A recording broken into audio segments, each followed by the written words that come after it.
Esittelen tässä nyt ensin lyhyesti tämän hankkeen yleisesti, mitä tässä on. Ja sitten meillä on täällä linjoilla myöskin muiden alueiden vetäjät, niin he esittäytyy sitten hetken kuluttua. Ja meidän aloituswebinaariohjelma on tämä hankkeen esittely, LEADER-ryhmien hanketyöntekijöiden esittely, sitten Suomen kylistä kylävarakonsepti hanke Ritva Pihlaja esittelee ja kylien kokemuksia Keski-Suomesta. Siellä on Ylämuuratjärven kylän kylätalon valmiuskeskushanke ja Korpilahden pohjoisten kylien varautuminen. Ja sen jälkeen lyhyet maakunnallisten kylien puheenvuorot, koska maakunnallisilla kylillä on myös menossa paljon näitä varautumiseen liittyviä hankkeita. Ja lopuksi me jaetaan vielä materiaalina erilaisia hyviä käytäntöjä. Ja meillä on täällä mentikysymyksiä, mistä olisin jo ilmoittautumislinkissäkin lisätietoa, mutta me kerrotaan siitä sitten vielä hetken kuluttua. Eli tätä hanketta toteutetaan Varsinais-Suomen LEADER-ryhmien alueilla ja tähän kuuluu LEADER-Ravakasta myös Satakunnan puolelta Rauma ja LEADER-1-akselista Uudenmaan puolelta Lohja, Karkkila ja Vihti. Eli laaja alue. Ja me LEADER-ryhmät lyhyesti, varmaan moni tietää mitä LEADER-ryhmät tekee, mutta lyhyesti miksi me ollaan tämän hankkeen hakijoina, niin me ollaan tämmöisiä ruohonjuuritason toimijoita ja meidän tavoitteena on erilainen aluekehittäminen ja meidän maaseutualueiden elävänä pitäminen. Ja nyt nämä varautumisasiat on noussut tosi tärkeäksi, kun me ollaan alueasukkailta ja toimijoilta kyselty, että mikä on tärkeää tällä hetkellä. Ja siksi me on haettu suoraan ELY-keskuksesta rahoitusta tähän hankkeeseen ja on saatu nyt sitten Satakunnan, Varsinais-Suomen ja Uudenmaan ELYltä, eli nykyisin elinvoimakeskuksilta tämä rahoitus, mutta se mitä me LEADER-ryhmät tehdään, meidän pääasiallinen toiminta niin on se neuvonta ja rahoitus, eli meillä on tämmöinen koko LEADER on toimintaa, neuvontaa ja rahoitusta. Ja me rahoitetaan yleishyödyllisten yhdistysten paikallisia hankkeita ja mikroyritysten kehittämistä. Ja jos te olette kiinnostunut tästä meidän rahoituksesta muuten ja sen rahan jakamisesta, niin meidän kaikkien nettisivuilta löytyy siitä paljon tietoa. Mutta nyt mennään tähän itse varautumishankkeeseen, josta käytämme nimitystä VARMA. Varaudumme älykkäästi maaseudulla. Ja tässä kohderyhmän on kylät, asuinalueet, yhdistykset ja myöskin kunnat ja erilaiset organisaatiot, mitä toimii siellä maaseutualueilla. Ja me tässä hankkeessa tehdään nimenomaan niin kuin kylien varautumiseen liittyviä asioita, että nyt ei keskitytä ihmisten yksittäisten kotien asioihin. Ja tämä hankkeen toteutusaika on 18 kuukautta, mutta me toteutetaan tätä tosiaan eri LEADER-alueilla hieman eri tavalla ja meillä on myös hiukan erilaiset resurssit kaikille tähän. Tuossa näkyy tuo hankkeen rahoitukset ja hankkeen tavoitteena on parantaa kylien ja asuinalueiden tietoisuutta ja valmiuksia toimia erilaisissa häiriö-, kriisionnettomuus- ja poikkeustilanteissa ja lisätä kylien ja kuntien tiedonkulkua ja yhteistyötä maaseudun paikallisyhteisöjen varautumisen ja turvallisuuden parantamiseksi ja jalkauttaa Suomen kylien kylävarakonseptia, josta Ritva tulee kertomaan myöhemmin. Ja tavallaan myöskin auttaa kyliä mahdollisissa hankinnoissa ja tukihakemuksissa. Eli tässä hankkeessa ei rahoiteta mitään, mutta meiltä voi hakea sit LEADER-ryhmiltä erikseen rahoitusta, jos esimerkiksi kylillä on tarve johonkin varautumiseen liittyviin investointeihin. Ja tässä tuloksen syntyi kuntakohtaisia kylien varautumissuunnitelmia. Ja tässä on nyt Suomen kylien tämmöinen kalvo, mitä kaikkea kylillä varautuminen tarkoittaa.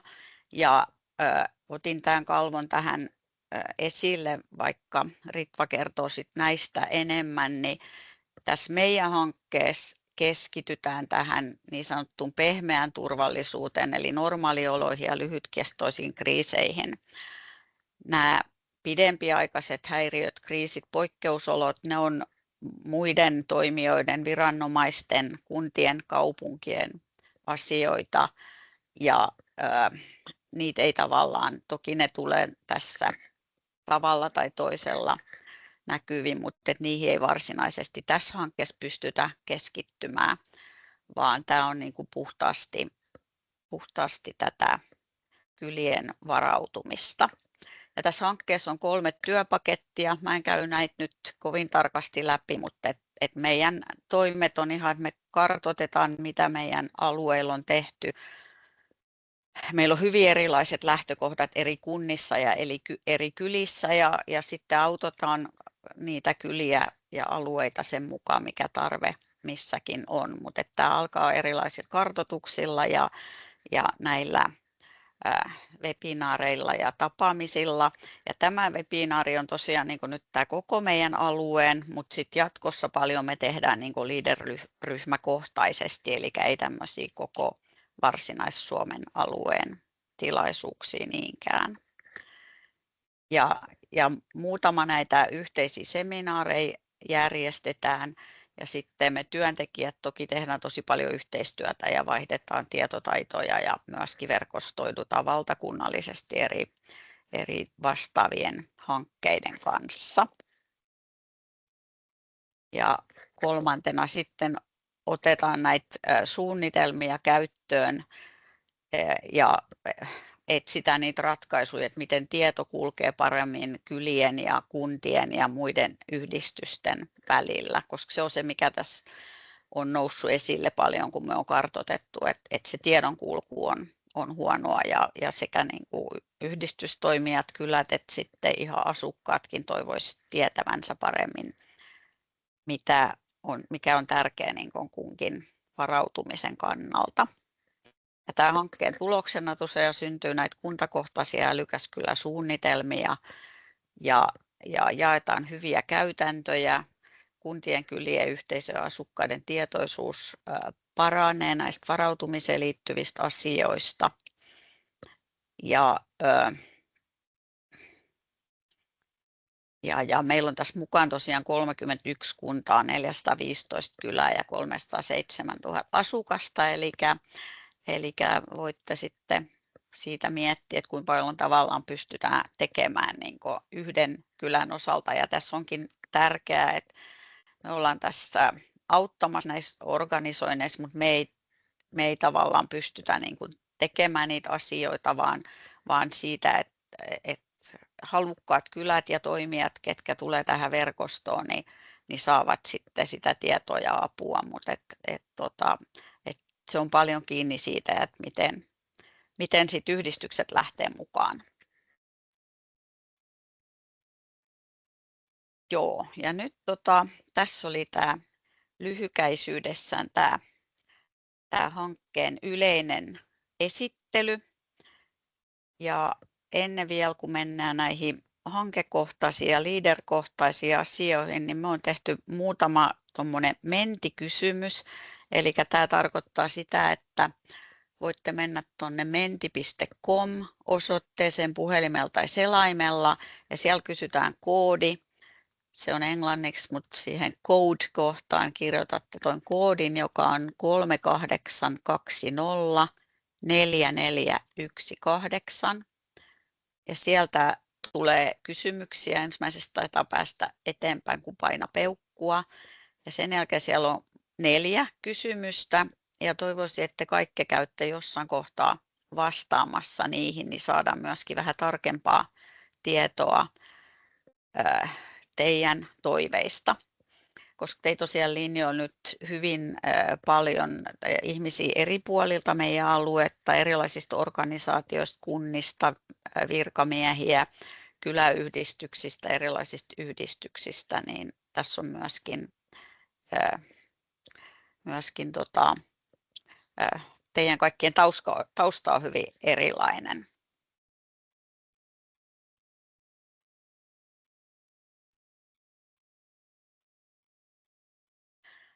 Näin. Ja tämä mentiin osoite, jos ette nyt tuosta sitä ehdi ottamaan, niin se on myöskin siellä keskustelussa, että sieltä se voi käydä kopioimassa.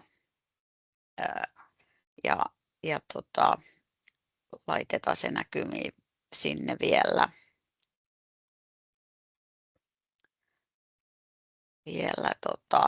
uudelleen. Jos siellä on jotain ongelmia, niin laittakaa tuonne chattiin.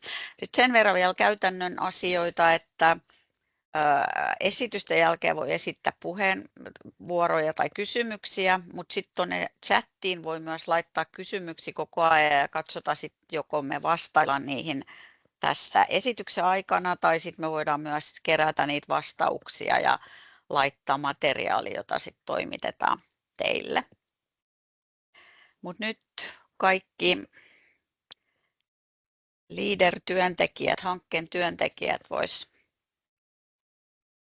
laittaa kamerat päälle ja mennään eteenpäin niin, että esittäydytään alueellisesti. Eli tässä näkyy nyt sitten kaikki 5 työntekijää, jotka tekevät töitä, ja tosiaan tämä on rakennettu niin, että jokaisen Leader-alueella on omat toimijat ja omat toimenpiteet. Ensimmäisen täällä tulee ykkösakseli ja siellä Salli, ole hyvä. Jep. Moikka vaan kaikille. Mun nimi on Salli Aaltonen ja mä työskentelen Leader ykkösakselissa hankekoordinaattorina. Meidän toiminta-alueeseen kuuluu Salo, Lohja, Karkkila ja Vihti. Mä oon itse kotoisin Salosta, joten Salon alueen kylät on itselle tutuimpia, mutta muuten sitten pääsee itsekin laajentamaan vähän maantieteellistä tietämystä muiden alueiden kohdalla. Meidän toiminta-alueella niin ollaan tosiaan työpaketti ykköskohdassa, eli juurikin tässä kartoitusvaiheessa. Käytännössä alan seuraavaksi, osan kanssa on päässytkin jo vaihtamaan sähköpostia ja puhumaan puhelimessa, mutta seuraavaksi alan kartoittamaan mukaan lähteviä halukkaita kyliä, yhdistyksiä ja kuntia, ja siitä sitten edetään sitä mukaan, mikä nykytilanne on varautumisen suhteen ja mitä tarvitaan, niin kiva päästä yhteistyöhön teidän kanssa. Kiitos. Ja sitten mennään varsin hyvään. Moikka, mun nimi on Johanna. Joo. Moikka, mun nimi on Johanna Varjonen ja mä työskentelen Leader varsin hyvän alueella tämän Varma-hankkeen parissa. Ja tämän toiminta-alueeseen kuuluu Lietomasku, Nousiainen, Paimio, Rusko, Sauvo ja Taivassalo. Ja itse tänään soittelen tähän kokoontumiseen Maskusta. Ja se mitä olen päässyt tekemään tässä vuoden alussa, kun aloitin tämän hankkeen parissa, on ollut tutustua niin hankkeeseen kuin sitten hieman alueeseen. Ja eilen olimme tapaamassa Rymättylässä paikallisia kylätoimijoita ja puhumassa siitä, että millä tavoin varautuminen siellä alueella voisi näkyä. Jos Ulla siirrät siihen seuraavaan diaan, koska työskentelen myös Isammaboat samassa veneessä järjestön alueella ja tähän sitten kuuluu Parainen, Kustavi ja Kemiönsaari ja tällä alueella myös sitten työskentelen niin ruotsin kuin suomen kielellä ja tätä hanketta varten olen järjestämässä ruotsinkielisiä projektitreffejä tällaisten yhteisten suomenkielisten webinaarien lisäksi ja nyt se seuraava ruotsinkielinen projektitreffi on tulevana torstaina. Ja sitten vielä yksi dia eteenpäin. Ja tosiaan näissä 2 hankkeessa tai 2 alueen parissa työskentelen tämän saman hankkeen parissa ja olemme myöskin tässä kartoitusvaiheessa näillä molemmilla alueilla. Kiva päästä mukaan kanssa. Kiitos. Ja sitten hypätään Varsinais-Suomen jokivarsikumppanien alueelle. Tervehdys kaikille täältä Loimaan Alastarolta. Olen Jylhän Seija ja tosiaankin olen aloittanut nyt 16.1. täällä Varsinais-Suomen jokivarsikumppaneiden alueella, eli tekemään tätä Varma-hanketta. Ja meillähän on 7 kuntaa: Loimaa, Pöytyä, Oripää, Aura, Marttila, Koski-TL ja Somero tässä alueena. Ja ollaan tässä vielä niin kuin alkulähtökuopissa, eli ollaan tekemässä juurikin sitä selvitystyötä ja kokoamassa sitten näitä verkostoja ja selvittämässä, että kuka, mitä ja missä ja kenen kanssa tässä sitten ryhdytään sitten toimiin. Että tullaan toki jalkautumaan sitten Varsinais-Suomen näihin meidän toiminta-alueen kyliin ja ollaan sitten yhteyksissä. Sen verran selvitys- ja pohjatyötä täällä on tehty, että alueella on ollut käynnissä jo ja on tehty varautumiseen liittyviä hankkeita ja niitä on myöskin tuossa muutama käynnistymässä, mitä on meidän tiedossa, ja listasin ne tuohon, eli Oripäässä ollaan tekemässä tällaista turvalliset kylät-hanketta, jos olen ymmärtänyt, niin tällainen Oripään malli on siellä suunnitteilla, ja sitten Salon seudun turvaverkko varautumisen suunnittelukunnissa. Siellä on starttaamassa tai startannut, eli se toimii sitten taas tuolla Salo-Somero, Koski-TL ja Marttila alueella. Ja sitten Loimaalla on ollut käynnissä jo jonkun aikaa tämmöinen Loimaan älykkäät kylät-hanke, joka ymmärtääkseni on nyt tässä maaliskuun aikana päättymässäkin. Ja sitten tuolla Pöytyän suunnalla on tämmöinen vähän vastaavan tyyppinen hanke, ymmärtääkseni myöskin tässä juuri näillä näppäimillä starttaamassa. Eli täällä on niin kuin tämän mukaan jo jonkun verran ja ehkä paljonkin tehty näitä asioita, ja nyt sitten olisi tarkoitus, että me jotenkin sitten saataisiin näitä asioita sitten koottua yhteen ja tehtyä sitten suunnitelmaa yhdessä. Tuossa on mun yhteystiedot alla ja niin muuhun voi olla hyvin matalalla kynnyksellä yhteydessä. Hyvä, kiitos Seija. Ja sitten vielä hypätään tähän Ravakan alueeseen. Ja se, miksi mä täällä olen nyt äänessäni, on se, että Ravakka on tämä hankkeen vastuullinen päätoteuttaja ja hankehakija, koska näistä täytyy aina olla yksi taho, joka hanketta hakee. Ja meillä on tässä 2 henkilöä, eli mun lisäksi Tiina Saaresranta. Hän ei nyt päässyt tähän tilaisuuteen linjoille, mutta tuossa on meidän yhteystiedot ja Ravakan alue on tosiaan Satakunnan puolelta Rauma ja sitten Varsinais-Suomen puolelta Pyhäranta, Uusikaupunki, Laitila, Mynämäki ja Vehmaa. Ja meidänkin alueella on kunnissa hyvin erilaiset tilanteet tai kylissä erilaiset tilanteet, eli joissain on jo tehty suunnitelmia ja joissain sitten taas ei ollenkaan. Eli mennään sitten sen mukaan, mikä on minkäkin kunnan ja alueen tarve ja kuka haluaa tavallaan lähteä tähän mukaan, niin niiden kanssa edetään. Ja sen verran vielä kaikista meistä työntekijöistä, että me ei olla tämä varautumisen asiantuntijoita, vaan me ollaan niin kuin enemmän tämä kylien LEADER-rahoituksen tilaisuuksien järjestämisen, toimijoiden verkottamisen asiantuntijoita.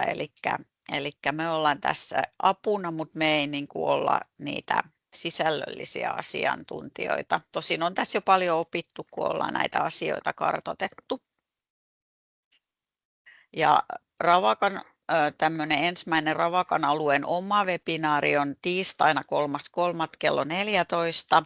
Ja ne, ketkä nyt on ilmoittautunut tähän webinaariin meidän alueelta, niin teille laitetaan tästä sähköpostilla kutsu, että voitte sitten ottaa sen tiedon sieltä. Mutta nyt, jos on kysyttävää tässä vaiheessa, niin voidaan ottaa muutama kysymys ja sitten seuraavaksi Ritva Pihlaja tulee Suomen kylistä kertomaan tästä Kylävara-hankkeesta. Mutta sieltä voi nostella käsiä, jos on kysyttävää, tai sitten laittaa sinne chattiin kysymyksiä.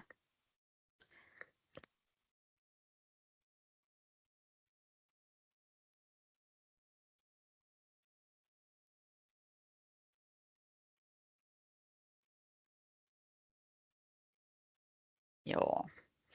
No jos ei ole sen enempää kysyttävää, niin jos Ritva on siellä valmiina, niin voit kaapata näytön ja mennään tähän Kylävaran esittelyyn. Kiitos paljon Ulla. Varmistan vielä, että mun ääni kuuluu ja Kuuluu. Kiva. Kyllä. Hyvää iltapäivää sinne Varsinais-Suomeen. Mä olen Ritva Pihlaja Suomen Kylät ry:stä, Kylävara-hankkeen projektipäällikkö ja tervehdin teitä täältä Isolta kirkolta Helsingin suunnasta tänään. Tässä seuraava puolisen tuntia on tarkoitus sukeltaa Kylävara-hankkeeseen, mitä me tässä 2-vuotisessa Euroopan unionin osarahoittamassa hankkeessa tehdään. Kysymys on valtakunnallisesta maaseudun kehittämishankkeesta. Ja tosiaan, niin kuin tuosta dialta näette, niin me ollaan jo lähestymässä tiukkaa loppusuoraa syksyyn, tämän vuoden syksyyn asti jatketaan. Me ollaan aloitettu työtä lokakuussa 2024. Ja mä tässä avaan, mistä tässä hankkeessa on kysymys, mutta myös sitä, että mistä asiasta laajasti tässä ollaan Kylävara-hankkeessa puhumassa, mutta mitkä tavallaan on ne juuret, mihin myös teidän Varma-hanke siellä teidän Varsinais-Suomen isolla alueella kiinnittyy. Todella haasteellinen iso alue, yli 300 000 asukasta ja 415 kylää ja 31 kuntaa teillä siellä niin kuin kiikarissa varautumisen turvallisuuden teemassa. Kuten tuossa kuultiin, niin tilanteet kunnissa, kylissä, alueilla on hyvin erilaisia, lähtökohdat erilaisia. Ehkä tämä mun esitys hiukan avaa sitä, että miten tähän työhön päästään kiinni. Eli Varma-hankkeen tarkoituksena on jalkauttaa, niin kuin tuossa Ulla äsken kävi läpi, niin jalkauttaa näitä Kylävara-hankkeen tuotoksia. Ja mitä ne tuotokset on, niin sitä käyn tässä puheenvuorossani teille nyt läpi. Mistä näkökulmasta puhutaan? Tämä on kuva, jonka aina ensin tässä aluksi sitä kehystä piirtämään esitän. Eli me ei puhuta Kylävara-hankkeessa eikä Varma-hankkeessakaan puhuta niinkään tuosta dian vasemmasta reunasta, eli siitä, miten meitä jokaista kansalaisena ohjeistetaan varautumaan, eikä me olla puhtaasti puhumassa siitäkään, että miten yhteiskunta ja viranomaiset meillä niin kuin Suomessa hyvin varautuu, miten kunnat, hyvinvointialueet, pelastuslaitokset, puolustusvoimat, vielä jos mennään janaa oikeasta reunasta ulospäin, niin millä tavalla me niin kuin kansainvälisesti ollaan verkotuttu turvallisuuden ja varautumisen näkökulmasta. Vaan me puhutaan Kylävara-hankkeessa, Varma-hankkeessa siitä, että millä tavalla paikallinen yhteisö maaseutuympäristössä voi niin yhteisötasolla vahvistaa sitä varautumistaan ja kriisinkestävyyttään. Suomen pinta-alasta 95% on maaseutua, melkein 70% harvaan asuttuja alueita, niin kysymys siitä, että miten siellä kylätasolla voidaan varautua erilaisiin häiriötilanteisiin ja miten niissä toimitaan, niin nämä on niitä ydinkysymyksiä tässä. Ulla jo näyttikin tämän dian, mikä on niin kuin tavallaan toinen tärkeä taustakuva, kun hahmotetaan, että minkä ison teeman ääressä ollaan. Tämä kuva avaa sitä häiriö- ja kriisitilanteiden, onnettomuustilanteiden, poikkeusolojen niin kuin todella isoa kirjoa, minkä äärellä me tässä ollaan. Eli kysymys siitä, että minkälaisiin tilanteisiin kylillä pitää varautua, niin niiden tilanteiden vakavuusaste ja ajallinen kesto ja se, että minkälaista toimintaa tämmöiset erilaiset häiriötilanteet edellyttää ja mitkä toimijat on sitten missäkin tilanteessa mukana, niin se kirjo on todella suuri.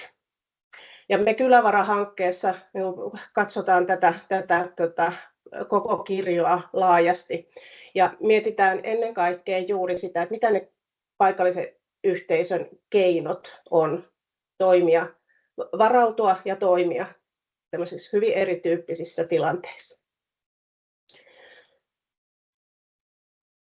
Niin kuin sanoin, niin tämä meidän Kylävara-hanke on 2-vuotinen ja meillä on asetettu niin kuin 2 selkeää tehtävää. Toinen toisaalta niin kuin saappaat syvällä kylien savessa, eli meidän tehtävä on tuottaa tietoa ja työkaluja ihan kylätason työhön, miten kylät voi tätä yhteisöllistä varautumista vahvistaa. Ja toinen tähän niin kuin suoraan linkittyvä tavoite on se, että meidän tehtävä on tuoda kylät osaksi niin kuin tätä hyvin ajankohtaista keskustelua siitä, että mitä kokonaisturvallisuus Suomessa niin kuin käytännössä tarkoittaa. Ja siihen niin kuin kansallisen tason keskusteluun osallistumme tiiviisti. Ja kun katsotte tuota dian oikeaa yläkulmaa, niin siellä on nuo pisteet, ne vähän kuvastaa ikään kuin kärpäsen kakkaa seinällä, eli sitä, että meillä on Suomessa ollut jo pitkään, vuosikymmenien ajan kylillä niin yhteisöllistä varautumista, hyviä esimerkkejä, hyviä toimintamalleja, aktiivista toimintaa. Ja jos ajatellaan niin maaseudulla asumista ja maaseudun asukkaita, niin varautuminenhan on ihan niin kuin normaali osa arkipäivää. On polttopuita ja on pakastimessa riistalihaa ja marjoja ja osataan kalastaa ja se niin kuin on kalustoa, moottorisahoja ja taitoa käyttää sitä ja on kaivoja ja aggregaatteja jo ennestään. Mutta tuo oikein yläkulman kuvaus tarkoittaa sitä, että tämä nyt niin kuin ajankohtaisena, entistä ajankohtaisempana niin kuin teemana varautuminen ja turvallisuus, se on vähän hajanainen se niin kuin kokonaiskuva. Eli mitä se kylien yhteisöllinen varautuminen tarkoittaa, mikä se kylien rooli ja mitä ne kylien tehtävät tässä ajankohtaisessa teemassa on, niin se kokonaiskuva on kovin hajanainen. Vähän tämmöinen niin kuin kärpäsen kakkaa seinällä tai haulikolla ammuttu niin kuin hajanainen kuva. Ja meidän tehtävä Kylävara-hankkeessa on hahmottaa tätä kokonaiskuvaa selkeämmäksi, tuottaa yhteistä sanotusta, vahvistaa sitä yhteistä käsitystä, että mistä on kysymys, kun puhutaan siitä niin kuin kylien yhteisöllisestä varautumisesta. Suomi on Euroopan maaseutumaisin maa ja sillä on merkitystä, miten niin kuin paikalliset yhteisöt meillä siinä niin kuin yksilötason ja viranomaisvarautumisen välissä tätä varautumista ja turvallisuustyötä vahvistaa. Ja tämän työn niin kuin, tavallaan se konkreettinen tuotos tässä meidän Kylävara-hankkeessa on tuo Kylävara-konsepti. Eli olemme rakentamassa tämmöistä konseptia ja me ollaan sitten konseptisanasta jo vähitellen niin kuin luopumassa ja ollaan puhuttu mieluummin työkalupakista. Eli meillä on työ parhaillaan kuumimmillaan tämän työkalupakin rakentamiseksi ja tuossa dialla näette tuon QR-koodin, että jos teillä on siinä kännykkä saatavilla, niin tuosta QR-koodista, kun yritätte napata kuvaa, niin pääsette suoraan ilmoittautumislomakkeelle, jolla pääsette sitten ilmoittautumaan tuohon meidän julkistamistilaisuuteen, joka pidetään suorana striimilähetyksenä aika lailla kuukauden päästä 26. päivä helmikuuta iltapäivällä kello 14. Silloin meillä on tarkoitus tämä meidän työkalupakki avata, näyttää, että mitä kaikkea se on syönyt sisälleen. Ja tässä teille tänään jo hiukan raottelen esirippua, että mitä tuleman pitää. Me ollaan tätä kylävarataloamme vähän jo niin kuin esitelty pitkin viime syksyä. Eli sitä, että mistä tämä kylien yhteisöllisen varautumisen työkalupakki sitten niin kuin koostuu, mitä kaikkea se on sisäänsä syönyt. Ja ollaan tehty jaottelu pitkälti noudatellen myös Itä-Suomen yliopiston tutkijoiden Mari Kattilakosken ja Maarit Sirenin jaottelua, että me puhutaan päivittäisestä huolenpidosta ja sitten toiminnasta häiriötilanteissa. Tämä on niin kuin karkeana jakona. Mä avaan kohta tarkemmin, että mitä nämä on nämä otsikot sitten ja porstuat syöneet sisäänsä. Eli tämmöistä kylävarataloa ollaan rakentamassa ja me käydään kurkistelemaan, että mitä näistä porstuoista sitten takaa löytyykään. Eli kuten sanoin, niin tutkijat on nämä termit pehmeä turvallisuus ja kova turvallisuus lanseeranneet, että tämä ei ole meidän kielenkäyttöä pelkästään tämä, että puhutaan pehmeästä ja kovasta turvallisuudesta. Ja tämä on hyvin olennainen asia ymmärrettäessä, että mitä tämä varautuminen kylätasolla tarkoittaa. Hyvin usein, kun asiasta lähdetään keskustelemaan, niin puhe kääntyy siihen, että se on oikeanpuolimmaisen porstuan käytännön operatiivista toimintaa. Eli että keskustellaan siitä, että mitä ne uhkat, riskit ja vaaratilanteet on, joihin halutaan varautua ja suunnitella, että mitä se kylä tekee, mitä siellä yhteisötasolla tehdään, jos jotain poikkeuksellista tapahtuu. Mutta meillä puhutaan hyvin paljon myös henkisestä kriisinkestävyydestä ja siitä, että millä tavalla me ollaan niin kuin yksilöinä ja yhteiskuntana valmiita niihin tilanteisiin, että jotain poikkeuksellista tapahtuu. Niin se henkisen kriisinkestävyyden ulottuvuus haluttiin tuoda tähän meidän työkalupakkiin myös mukaan vahvasti. Ja kun se tuodaan sitten yhteisötasolle, kysymys henkisestä kriisinkestävyydestä, niin tullaan kysymyksiin yhteisöllisyydestä, siitä, että mikä se yhteisön kyky reagoida, toimia, joustaa niissä häiriötilanteissa. Tutkijat puhuu resilienssistä, niin mikä se yhteisöllinen resilienssi on ja miten sitä voidaan vahvistaa. Niin tämä kylävaratalo rakentuu noista molemmista porstuoista, jotka on ihan yhtä tärkeitä molemmat. Ja vielä tärkeää sitten, kun katsotte tuota talon rakennetta, niin tuolla kivijalassa on se tärkeä yhteistyö. Tämä kaikki perustuu kyläläisten keskinäiseen yhteistyöhön, mutta sitten myös yhteistyöhön kylän muiden toimijoiden ja viranomaisten kanssa. Tuota mä avaan tuossa puheenvuoron lopussa vielä tarkemmin.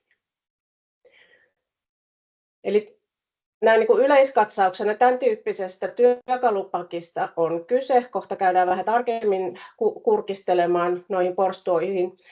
Mutta vielä niin kuin sanoisin siitä, että jo mainitsin tuossa, että me ollaan luopumassa, tai pitkälti on luovuttu siitä sanasta konsepti. Se ei oikein konkretisoi sitä, että mistä on kysymys, vaan me ollaan otettu käyttöön se sana työkalupakki. Ja mä itse olen kovin tykännyt siitä sanasta sen takia, että se on hyvin konkreettinen. Että jos mietitte ihan sitä niin kuin todellista työkalupakkia, missä on vasaraa ja sahaa ja ruuvinväännitä ja jakoavainta ja monenlaista erilaista työkalua, niin ne työkalut liittyy tiettyyn työn vaiheeseen. Työkaluja mahtuu ihmisellä käteen kerralla korkeintaan 2, toinen vasempaan, toinen oikeaan käteen. Ei ole tarkoituskaan, että niitä oikeankaan työkalupakin työkaluja otetaan kerralla kaikkia käyttöön, vaan ne työkalut sillä hetkellä, joita niin kuin tarvitaan. Niin sama ajatus istuu tähän meidän kylävaran työkalupakkiin. Tänne tulee tuohon taloon sisälle noiden porstuoiden taakse valtavan paljon asiaa, ja tavallaan se shokki voi olla suuri, jos kylä, joka käynnistää kyläturvallisuustyötä, tulee ja kurkistaa tuonne meidän kylävaratalon työkalupakkiin ensimmäistä kertaa, että hui kauhea, että täällä on paljon tavaraa ja tämä kaikkiko meidän pitää tehdä. Näin ei ole tarkoitus, että se asioiden määrä tavallaan hyydyttää sen halun tarttua niihin oman kylän turvallisuuden kannalta ja varautumisen kannalta tärkeisiin asioihin, vaan nimenomaan juuri tämä vertaus siihen niin kuin tavalliseen oikeaan työkalupakkiin, että otetaan ne käyttöön, ne asiat, jotka meidän kylän tilanteeseen ja tarpeisiin ja kyläläisten ajatuksiin parhaiten vastaa.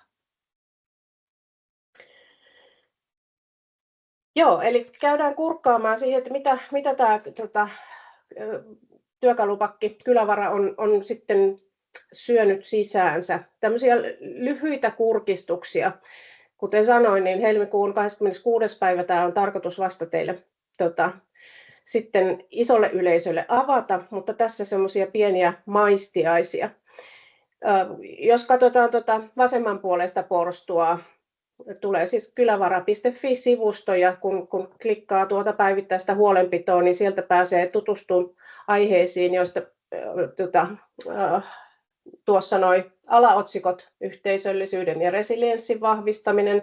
Sieltä löytyy myös niin kuin tavallaan ohjeita ja työkaluja, keskustelupohjia kyläiltoihin esimerkiksi, että miten kylällä tätä kaiken perustaa eli yhteisöllisyyttä voidaan lähteä vahvistamaan. Ja mitä se yhteisöllisyys sitten on? Se on juuri sitä tärkeintä tavallaan polttoainetta ja rakennuspuita sen henkisen kriisin kestävyyden vahvistamiseksi. Ja tämän ytimen ymmärtäminen, että mitä se meidän arkisessa vuorovaikutuksessa siellä kylällä onkaan, se yhteisöllisyys. Se on juuri tätä, että ihmiset tuntee toisensa ja haluaa olla tekemisissä toistensa kanssa, luottaa toisiinsa, luottaa myös siihen, että jos minä jonain päivänä tarvin apua, niin mä sitä voin pyytää ja sitä saan, että muilla on halua myös auttaa. Se on osaamista, halua toimia yhdessä, ja se on sitä, että mukaan pääsee ja mukaan haluaa tulla matalalla kynnyksellä kuka tahansa taustastaan, iästään, taidoistaan, mielipiteistään riippumatta. Tuolta vasemmanpuoleisesta porstuasta aukeaa myös niin kuin huolenpitoon ja auttamiseen liittyviä sisältöjä. Eli se päivittäinen huolenpito ja auttaminen on osa tätä niin kuin pehmeää turvallisuutta. Siellä on toimintamalleja, tämmöisiä käytännön toimintamalleja, että miten tämmöistä yhteisöllistä huolenpitoa ja auttamista voidaan vahvistaa. Se voi olla ihan niin kuin tämmöistä perinteistä, tavallista, ihmisten välistä, inhimillistä, jokapäiväistä kanssakäymistä ja sitä, että katsotaan, että heiluuko siellä naapurissa verhot ja onko siellä jäänyt postilaatikolle lumeen jäljet, onko lumet laistu porstuasta, porraspielestä. Eli tämmöistä huolenpitoa siitä, että naapurit pärjää ja naapurissa on asiat kunnossa. Mutta tämä päivittäinen huolenpito, auttaminen voi olla myös siellä kyläyhteisössä niin kuin yhteisesti sovittua, organisoidumpaa vapaaehtoistoimintaa, tämmöistä organisoitua naapuriapua. Nämä tässä niin kuin esimerkkinä, näitä siis tämmöisiä huolenpidon niin kuin yhteisöllisiä malleja löytyy tuolta kylävaran vasemman porstuan takaa.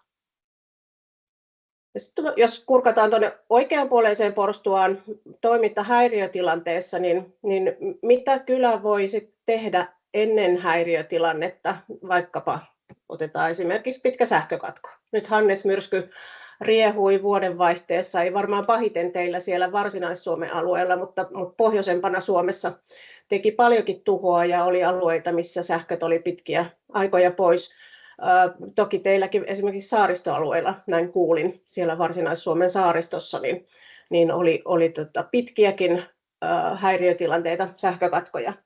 Eli miten kylä voi varautua tämmöisiin tilanteisiin, miten siinä tilanteessa, kun kun häiriökriisi on päällä, miten silloin toimitaan, miten se kylä voi auttaa sitä, että ihmiset pärjää ja elämä sujuisi haasteista huolimatta myös sen häiriötilanteen aikana mahdollisimman hyvin. Ja mitä sitten vastaavasti pitää sen häiriön jälkeen ottaa opiksi ja seuraavien vastaavanlaisten tilanteiden varalta niin kuin toimintaa kehittää. Eli näihin liittyviä asioita tulee tuolta oikeanpuolimmaisesta porstuasta, työkaluja sieltä. Ja tässäkin taas sitten se mun ensimmäisen dian tavallaan raami tälle koko kysymykselle, että mikä on yksittäisten kotitalouksien, yksittäisten perheiden, yksittäisten kyläläisten oman varautumisen asia, mitä toisaalta viranomaiset tekee, mitä kunta tekee tämmöisessä häiriötilanteessa, mitä pelastuslaitos, poliisi ja mitä sitten se kyläyhteisö voi tämmöisissä häiriötilanteissa tehdä. Niin tämä kylävara on tässä se fokus, missä ollaan. Tässä sitten poiminta nopeasti, minkälaista materiaalia myös sieltä oikeanpuolimmaisen porstuan takaa löytyy. Tämä on esimerkkinä siitä, että monesti kylillä kysytään, kun tähän varautumisen turvallisuuden teemaan ollaan ensimmäisiä kertoja paneutumassa, että mitä tämä tarkoittaa, että miten me päästään tässä työssä alkuun. Niin ihan kaikkein olennaisin asia oikeastaan sen yhteisöllisyyden vahvistamisen rinnalla on kiinnittää se koko pohdinta ja työ siihen, että minkälaisessa kylässä me asutaan. Että mitä ne meidän kylän omat erityispiirteet on ja millaisia uhkia, riskejä, vaaranpaikkoja, turvallisuushuolia juuri siellä meidän kylällä on. Ja tämän tyyppistä listaa siitä, että mitä asioita pitäisi oman kylän kohdalta miettiä, niin tämä voi olla hyväkin semmoisen ihan jokaisen kyläläisen oman pohdinnan apuväline, mutta sitten myös kyläilloissa, kun lähdetään miettimään sitä, että mikä tämä meidän kylä on, missä me sijaitsemme, onko meillä esimerkiksi iso valtatie, joka halkoo, onko meillä riski, että joku iso liikenneonnettomuus raskaalle liikenteelle tapahtuu, että joku säiliöauto vetää nurin ojaan ja saastuttaa meidän pohjavedet pitkäksi aikaa, tai onko meidän kylä erityisen herkkä hurille myrskytuulille tai tulvaherkkä alue isojen jokien vuoksi, tai onko meillä erityisen ikääntynyt väestö, onko meillä esimerkiksi jotain teollisuuskiinteistöjä, joiden tulipalo voi olla iso riski. Tulee mieleen vaikkapa vuoden lopussa Janakkalasta, Hämeen puolelta tämä byrokratiayrityksen tulipalo, jossa ilotulitteet siellä kylällä varastossa lähti palamaan ja paukkumaan, ja se johti sitten monenlaisiin viranomaisten toimiin, mutta sitten myös sen kyläyhteisön aktiivisuuteen siellä kylällä. Eli minkälainen se meidän oma kylä on, mitä ne uhkat, riskit on, jotka juuri meidän kylää koskettaa. Viisaat sanovat, että varautumisen pitää aina pohjautua niihin uhkiin ja riskeihin, jotka juuri meitä koskettaa. Ja tämmöisen pohtiminen on tärkeää, jotta se jatkotyö sitten kylällä kiinnittyy juuri siihen meidän omaan kylään. Sitten lupasin, että avaan vielä kylävaratalon kivijalkaa. Siellä lukee yhteistyöverkosto. Ja se on yksi niitä tärkeimpiä asioita, joita haluan tässä myös korostaa, että kyläläiset tulee tähän nyt tämän ajankohtaisen teeman ääreen ja tämä niin kuin kylien varautuminen ja kylien rooli osana kokonaisturvallisuuden ketjua, niin kylät tulee niin kuin uutena tähän ajankohtaiseen teemaan mukaan, mutta ei suinkaan ensimmäisenä. Eli toimijoita, tekijöitä, vastuunkantajia siitä, että me niin kuin yhteiskuntana yhdessä ollaan myös niin kuin varauduttu, niin toimijoitahan on vaikka kuinka pitkä lista. Niin tämä on oikeastaan se tärkeä ohje, kun alueilla, kylillä lähdetään tätä toimintaa miettimään, että mitä se meidän kylän rooli voisi tässä olla, niin lähteä kartoittamaan, että mitä toimijoita tässä teemassa jo täällä meidän kylällä, meidän kunnassa, tällä alueella on. Ja lähteä rakentamaan sitä käsitystä, että mitä muut tekee, mitä aukkopaikkoja on ja mikä se nimenomaan se kylän rooli, kyläyhteisön, paikallisen yhteisön rooli voisi tässä kokonaisuudessa olla. Ja tuo sateenvarjo tuossa kuvastaa ei sitä, että varaudutaan kaatosateisiin ilmastonmuutoksen myötä, vaan tarkoittaa sitä, että kylätoimijat ja kyläyhdistys on tavallaan siellä niin kuin paikallisesti. Kunta on alueperusteinen yksikkö, mutta samalla tavalla kylä on siellä niin kuin lähellä ruohonjuuritasoa. Se on se paikallinen alueellinen yksikkö ja kyläyhdistys usein se niin kuin kokoava sateenvarjo, jonka alla ne kyläläiset ikään, aktiivisuuteen, taustaan katsomatta on, missä myös sit nämä niin kuin kylän muut toimijat, muut järjestöt on, niin kyläyhdistys ja kylä toimii tietyllä tavalla sellaisena paikallisena yhteen kokoavana sateenvarjona. Eli tätä ei voi liikaa korostaa, tätä yhteistyön merkitystä. Ja siihen sitten tämmöinen konkreettinen esimerkki myös tuolta Kylävara-työkalupakista. Ulla tuossa alussa puhui siitä, että Varma-hankkeen yhtenä tavoitteena on koota tämmöisiä niin kuin kuntakohtaisia yhteistyöverkostoja.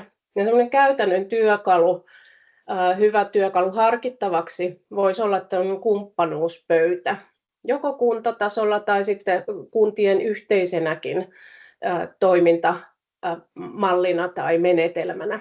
Näitä kumppanuuspöytiähän toimii meillä Suomessa kunnissa jo niin kuin eri teemoissa alueellisina kumppanuuspöytinä tai teemakohtaisina kumppanuuspöytinä jo hyvinkin monissa kunnissa. Mutta tässä me tuodaan nyt osana Kylävara-työkalupakin työkaluja niin tämä ajatus tänne niin kuin turvallisuuden varautumisen teemaan. Eli erityisesti siinä niin kuin kunnan ja kylän välisen turvallisuuteen ja varautumiseen liittyvän niin kuin yhteistyön rakentamisessa tämä kumppanuuspöytä, jossa kokoonnutaan yhteisen pöydän ääreen tasavertaisesti niin puhumaan siitä, että mitä kuntalain velvoittamana tekee. Kunnalla on velvollisuus poikkeus- ja häiriötilanteissakin kyetä vastaamaan kuntalaisten hyvinvoinnista ja kunnalle kuuluu paljon niin kuin lakisääteisiä tehtäviä. Valmiussuunnittelu on lakisääteistä.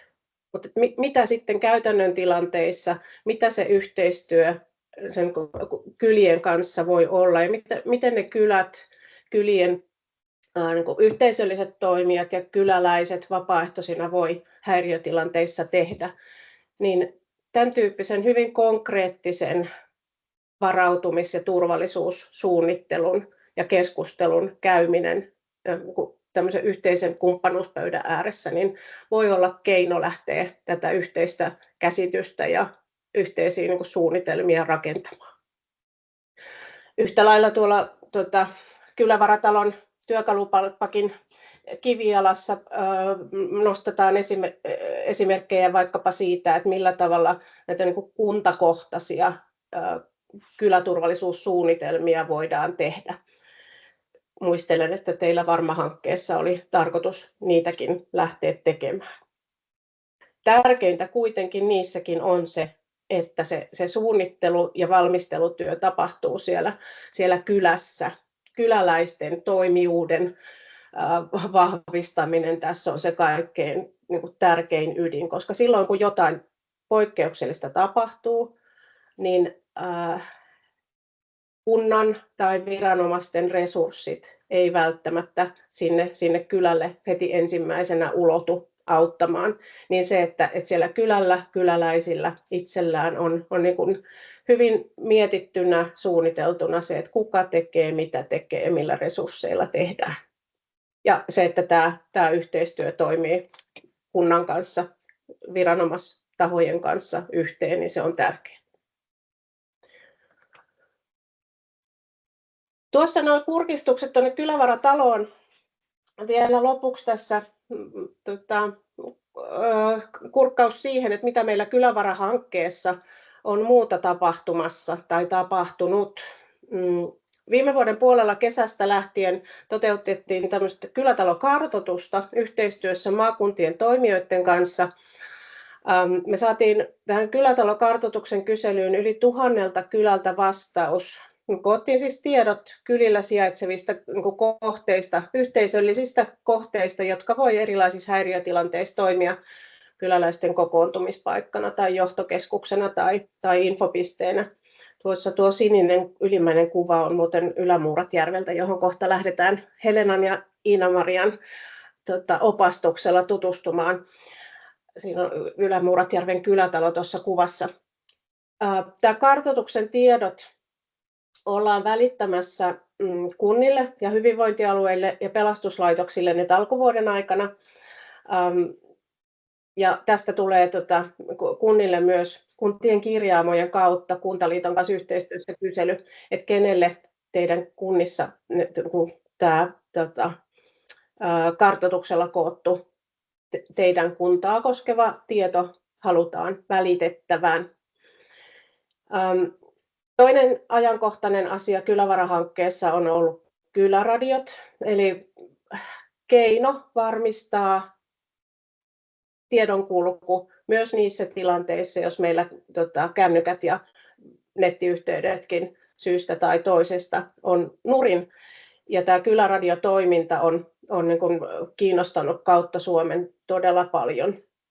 Ja näistä tulee myös, sitä kuvastaa tuo Kylävaratalon kuva tuossa, niin näistä molemmista sekä kylätaloista että kyläradioista tulee tuonne oikeanpuolimmaisen porstuan taakse myös niin kuin semmoista työkalua ja tietoa ja niin kuin, tavallaan semmoista myös vaikkapa kylätaloihin liittyen kylätalon turvallisuuden tsekkauslista, kylätalon varustelun listat, että mitä varustuksia häiriötilanteiden varalle kylätalolle kannattaa hankkia. Täällä oli Ritva tullut kysymys sulle tähän esitykseen liittyen, että kenelle kylissä kylätalokartoitus on lähetetty? Kylätalokartoituksen markkinointi ja silloin kun se kesäkuusta suurin piirtein marraskuun loppuun vähän vaihtelevin aikatauluin eri maakunnissa käynnistyi, niin siitä tiedotti maakunnallinen kyläyhdistys. Mä en osaa ihan tarkkaan sanoa, koska ne käytännöt eri maakunnissa vaihteli sen mukaan, että miten maakunnallisen kyläyhdistyksen toimijat sitä markkinointiviestiä välitti. Mutta ei huolta, jos kylällä on jäänyt vastaamatta tähän kyselyyn, että se kysely ei ole tavoittanut viime vuoden puolella. Että sen kartoituksen kyselyn runko on tarkoitus tulla myös tuonne meidän Kylävaran työkalupakkiin. Ja sen rungon kanssa voi kylällä käydä läpi sen, että miten meidän kylällä asiat on, ja ne tiedot voi halutessaan kylä välittää suoraan sinne omaan kuntaan. Omassa kunnassa turvallisuudesta varautumisesta vastaavalle viranhaltijalle. Eli ei hätää, että vaikka tuon sähköisen kyselyn osalta juna meni viime vuoden puolella, niin asia on niin kuin voimassa edelleen ja hyvinkin tärkeää tietoa erilaisten häiriötilanteiden varalle se, että missä siellä kylällä voidaan kokoontua. Tässä oli mun esitykseni. Tuosta isommasta QR-koodista pääsette kurkkaamaan Suomen kylien nettisivuilta kylävaraa koskevat hankesivut, ja sitten tuo pienempi QR-koodi tuossa niin johtaa Kylävara-uutiskirjeen tilauslistalle. Et jos haluatte sen tilata, niin tuosta pääsee nappaamaan. Mutta Suomen kylien sivuilta löytyy kyllä meidän hanketta koskevaa tietoa. Kiitos paljon tästä teille. Kylätalosta valmiuskeskushankkeen kuulumisia, eli siellä Helena ja Iina-Maria Mieskolainen. Terve, Näytätte olevan valmiina linjoilla ja Kyllä, kato. pääsette kertomaan, miten teillä on jo vähän pidemmällä kuin meillä nämä asiat. Niin olkaa hyvä ja voitte esitellä itsenne ja hankkeen. Joo.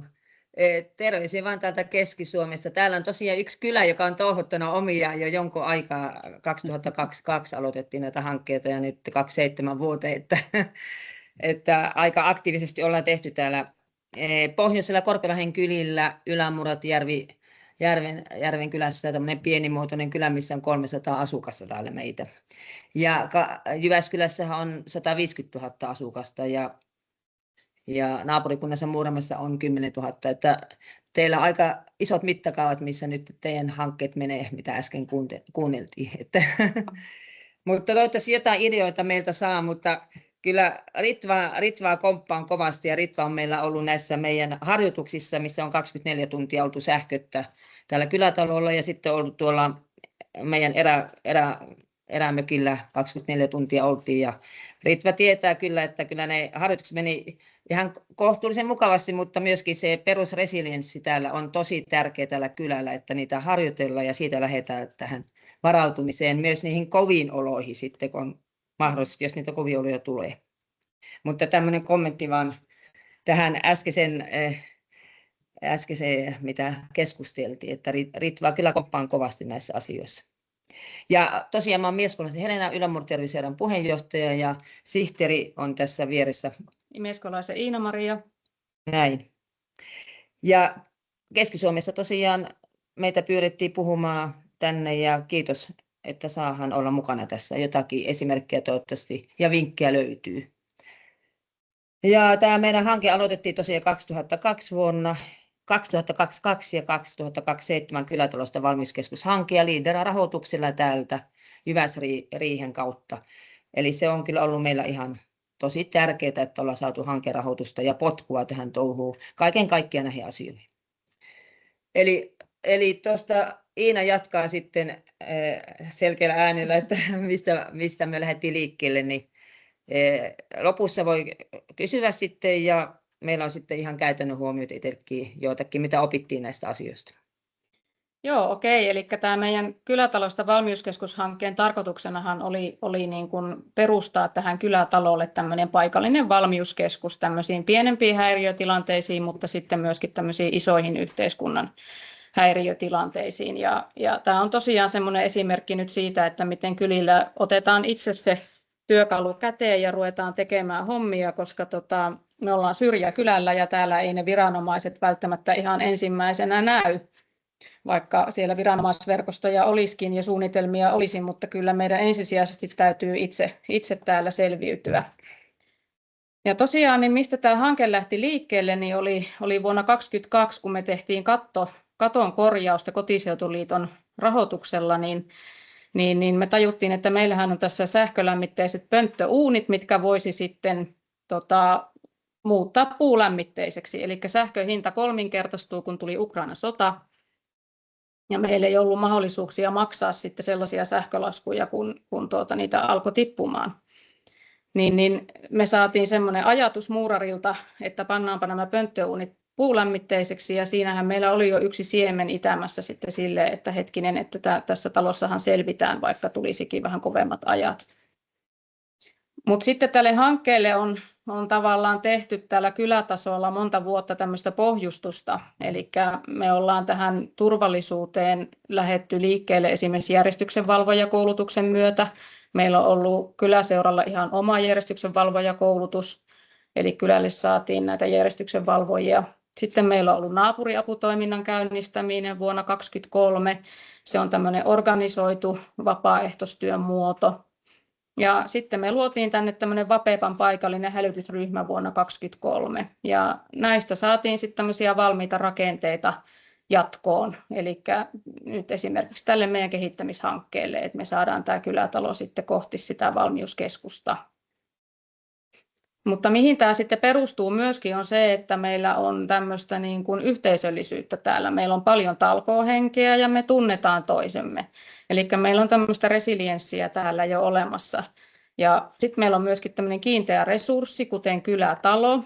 Eli näitä kiinteitä resurssejakin tarvitaan. Ei riitä se, että on se yhteisö, vaan jos varaudutaan poikkeusoloihin, on hirveän hyvä, että on jotakin materiaalista siinä myöskin, mikä auttaa.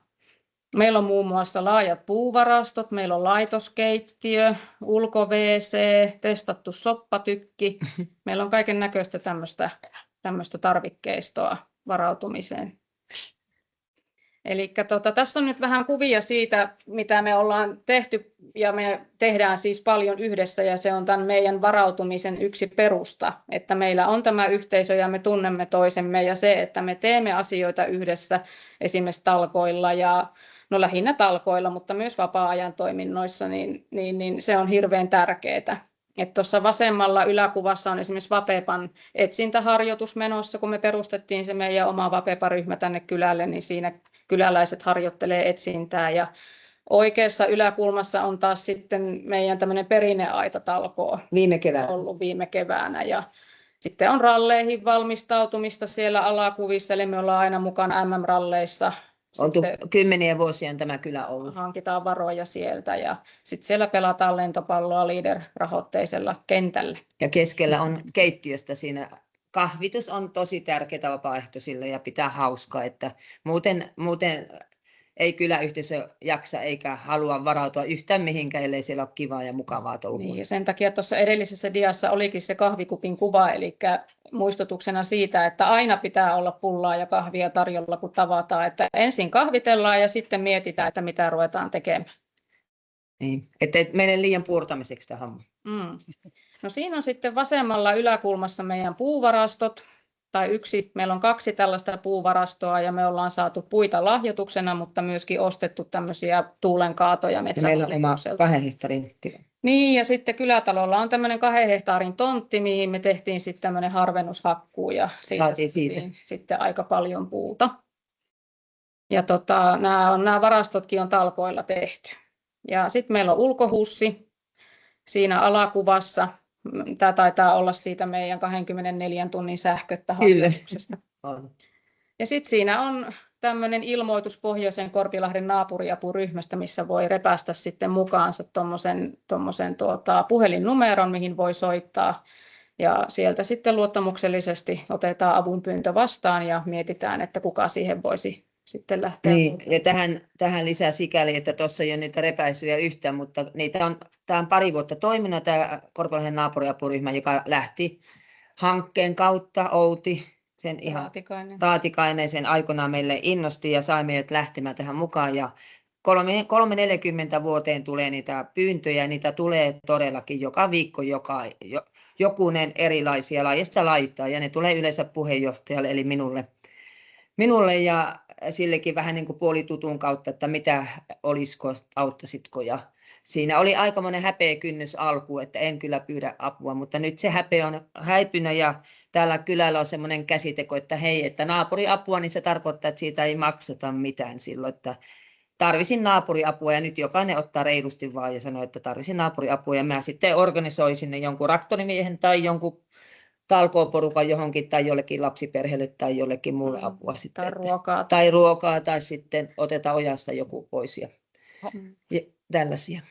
No niin. Anteeksi, meni vähän. Yes, ei mitään, anna mennä vaan. Niin. Meni vähän pitkälle. Joo. Ei mitään, joo. No niin. Hetkinen, mihin asiassa meni? No niin, eli se seuraava. Seuraava vaan, joo. Eli meillä on nyt 2 hanketta tässä ollut, toinen on vielä meneillään, eli tämä Kylätalosta valmiuskeskus kehittämishanke päättyi tuossa juuri juuri viime elokuussa ja sitten siitä lähti siemen itämään, että pitäisi saada noita investointeja, niin saatiin sitten tämmöinen investointihanke, joka tukee sitä kehittämishanketta. Eli me hankitaan tänne sitten näitä konkreettisia välineitä tuon investointihankkeen avulla siihen varautumiseen. Ja tuossa nyt on niitä kehittämishankkeen tavoitteita ja siihen kuului muun muassa tämä kyläturvallisuussuunnitelma, mistä Ritvakin puhui tuossa omassa esityksessään, eli semmoinen tehtiin tälle kylälle. Sitten tarkoituksena oli testata tätä kylätaloa häiriötilanteessa, eli sähköttömässä häiriötilanteessa sekä sitten Hangasjärven retkikämppää, eli molemmissa oltiin se vuorokausi sähköttä ja puhelimetta ja katsottiin, että mitä tästä nyt sitten seuraisi. Sitten viranomaisyhteyksien rakentaminen oli hankkeen tavoitteena ja sitten tämmöinen niin kuin yhteistyöverkoston luominen eri kylien välillä, mutta sitten myös valtakunnallisesti. Joo. Tähän viranomaisyhteyksiin, mitä äskenkin puhuttiin, niin tavallaan että se, että puuhastellaan tällä kylällä, niin minä olen entinen viranomainen sosiaalityöntekijä eläkkeellä nyt ja sanoisin, että jos mä olisin niin kuin virassa edelleen, niin tämä aluehan kuuluisi minulle. Eli siitä voisin sanoa niin kuin yleisellä tasolla, että meitä sosiaalityöntekijöitä on alueella vähän, ja varsinkin tämmöisille kylille vähän, eli tarkoittaa sitä, että viranomaisena niin tänne ensimmäisenä en kyllä olisi tulossa ollenkaan organisoimaan tätä kylää täällä, vaan toivoisin, että tässä yhteishenkilö, johon ottaisi yhteyttä, joka organisoisi täällä. Ja kotipalvelutyöntekijät ja muut laittaisin näitä vanhuksia sitten heikosta oloista kylätalolle tai johonkin muualle kerääntymään, mitä me nyt tehdään niin kuin vapaaehtoisvoimin. Eli puoliammatillisestihan me täällä nyt tehdään tätä valmiuskeskushanketta ja viranomaisyhteydet on kyllä tietysti entisiin kollegoihin hyvät jo ennestään, kun olen siellä parikymmentä vuotta ollut kaupungilla, mutta pelastuslaitoshan on tässä, mikä on myös yksi keskeinen meillä sitten toimija myös, mihin ollaan viritelty yhteyksiä, mutta sanotaan, että se on hyvin byrokraattista tämä yhteyksien luominen vielä. Ja tähän sanon heti vielä, että Muuramessa oli nyt viikon sisällä tosi paha runkovesikatkos ja 3 vuorokautta oli koko Muuramen, eli meidän lähikunta, 10 000 asukasta, oli 3 vuorokautta ilman vettä. Siellä oli nimittäin jätevesi mennyt puhtaaseen veteen ja anteeksi, voit jatkaa sen. Joo. Nyt minulla on tosi tärkeä joudua ottaa puhelu vastaan. Eli siellä katkesi vesi ja mitä siitä sitten opimme oli se, että kyllä niin kuin ulospäin näkyvä viranomaisten toiminta oli siellä aika heikkoa. Ihmiset olivat aika lailla itsekseen sen veden puutteen kanssa. Eli kyllä sielläkin niin kuin lähdettiin vaan miettimään sitä, että mitä jos tälläkin alueella tapahtuisi, ja on tapahtunutkin sähkökatkojen yhteydessä sitä, että vettä ei saada, niin mitä se tarkoittaa ja miten me organisoiduttaisiin täällä sitten. Sitten seuraava dia. No niin, eli me oltiin täällä kylätalolla nyt sitten sähköttä se 24 tuntia ja ilman puhelimia. Ja meillä oli Vapepan harjoitus siinä samalla, eli tämä meidän oma Vapepan turvaryhmä oli turvaamassa kyläläisiä. Me harjoiteltiin tämmöistä evakuointia sekä sitten VHF-puhelimia, puhelinten käyttöä siinä testaustilanteessa. Ja meidän hanketyöntekijä Raatikaisen Outi on pitänyt koulutuksia tosi paljon kyläläisille, muun muassa siitä omasta kotitalouden varautumisesta, mutta sitten myöskin ihan tämmöisestä ensiavusta. Meillä oli paljon kyläturvallisuusiltoja, joissa me sitten yhdessä tehtiin sitä kyläturvallisuussuunnitelmaa sinne nettiin, ja se on muuten itse asiassa siellä luettavissa ihan julkisestikin kaikille. No, tämä hankehan on herättänyt hirveästi mielenkiintoa, eli mehän oltiin eduskuntavierailullakin esittelemässä tätä meidän toimintaa. Sitten me ollaan oltu useissa Teams-tapahtumissa myöskin puhumassa siitä, että mitä me täällä ollaan puuhasteltu. Ja paikallista yhteistyötä on paljon. Sitten voi laittaa eteenpäin. Eli tässä on nyt sitten tämmöinen kuvakaappaus siitä etusivusta, missä on se kylämme.fi-palvelussa meidän kyläturvallisuussuunnitelma, että sieltä se löytyy kylän esittely ja sitten se turvallisuussuunnitelma, että sinne vaan katsomaan. Sitten voi laittaa eteenpäin. No, tässä on sitten kuvia siitä, että mitä me konkreettisesti tehtiin. tehtiin sitten, eli siinä on vasemmalla nyt semmoinen tilanne, että siinä harjoitellaan ilman sähköä ihmisen elvyttämistä, eli Outi Raatikainen oli meillä pitämässä siinä semmoista elvytystyöpajaa tuossa meidän sähköttää oloharjoituksessa. Sitten siinä ollaan soppatykkikoulutuksessa. Sekin kuuluu meidän hankkeeseen ja meidän kylätalolla on soppatykki, mitä me voidaan käyttää.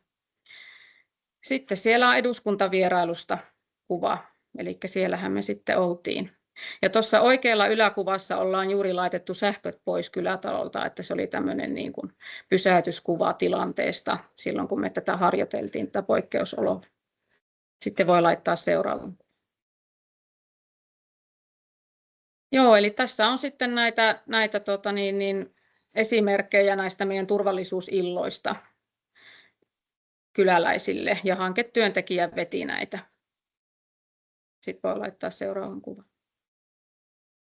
No sitten siihen varusteluun, kylätalon poikkeusoloihin varustautumiseen, niin siihen me ollaan saatu sitten erikseen tosiaan vielä rahaa. Ja tuossa nyt näkyy keskellä tämmöinen pönttöuuni, mikä on muutettu sähkölämmitteiseksi. Ja keittiön pönttöuunista puuttuu vielä sitten tämä puulämmitysmahdollisuus, niin mehän sitten irrotettiin ne sähkövastukset sieltä LEADER-rahoituksella ja muutettiin se keittiön pönttöuunikin sitten puulämmitteiseksi. Ja tuossa vasemmalla sitten otettiin käyttöön kylätalon puuhella, ja siinä on yksi kyläläinen sitten sitä ensimmäistä kertaa noin 20 vuoteen käyttämässä.